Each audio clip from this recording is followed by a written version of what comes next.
Okay, let's talk. When people tell you that you are not a scholarship material or the passive verdict on you that you're not a scholarship material, do you agree with them? Or you let that fool you to be a better person?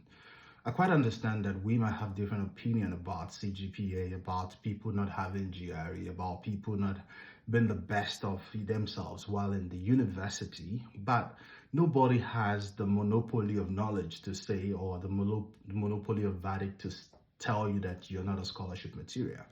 The question is, are you addressing the limitation that it might have seen? Let's take, for instance, you finished with a 2-2. That is not the end of the world. I've mentored several people that had a 2-2 and then won fully funded scholarship. In fact, someone recently won a fully funded direct PhD scholarship with a 2-2. Do you have the right research experience? Do you have the research interest? Do you even know what you intend to do in grad school? The idea of I want to desperately japa could be a kind of a limitation. So you need to identify those limitations that you need to address in the next maybe 3 months, in the next 6 months to make you a better person. You might have to start from how do you write your CV? You might have to start from writing a compelling statement of purpose. You might have to start from learning how to write a cold email to a professor. So do not let anyone tell you that you do not want getting scholarships. There are tons of scholarships in the world. Over 100 million on scholarships is left unclaimed in the US most every year. There are scholarships in South Korea, there are scholarships in Japan, there are scholarships in Germany. You don't even have to pay for tuition to study in Germany. So do not let any limitation imposed by anybody influence your academic goals, influence your academic prospect. Believe in yourself as an asset. Go back to the drawing board. Have you been getting rejections?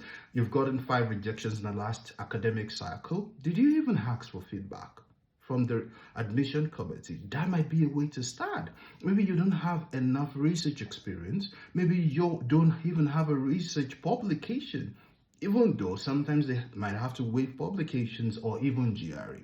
But you need to be intentional. You need to go back to the drawing board to address the limitations that others might have seen in you. If you think you don't have a competitive CGPA, maybe you need to write publications. Maybe you need to write a standardized test. Maybe you need to have a compelling CV. Maybe you need to have a sophisticated, research experience in a way that you search for research institute or professors to volunteer with to address those limitations. So as you go out this week, I want to encourage you, do not let the validation of anyone define you.